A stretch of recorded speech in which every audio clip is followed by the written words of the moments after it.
ওখানে একটি স্কুল আছে।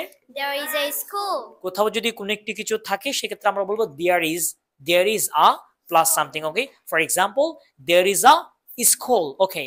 ওখানে দুইটি স্কুল আছে। There are two schools. ধরো কোথাও দুই বা ততোধিক যদি থাকে সেক্ষেত্রে there are, that means কোথাও একটি আছে there is, কোথাও একটির চেয়ে বেশি আছে there are. Have you got? Yes, sir. Have you got? এই there is এবং there are দিয়ে আমরা চাইলে অনেক কিছু বলতে পারি, ওকে? যেমন আমি বাংলা বলছি, এ ট্রাই করবে ইংলিশে ট্রান্সলেট করার জন্য, ওকে? ওকে, সো ক্লাসরুমে একটি ল্যাপটপ আছে। There is a laptop in the classroom. ক্লাসরুমে দুইটি ল্যাপটপ আছে। There are two laptops in the classroom. ক্লাসরুমে একজন শিক্ষক আছে। There is a teacher in the classroom. ক্লাসরুমে দুইজন শিক্ষক আছে।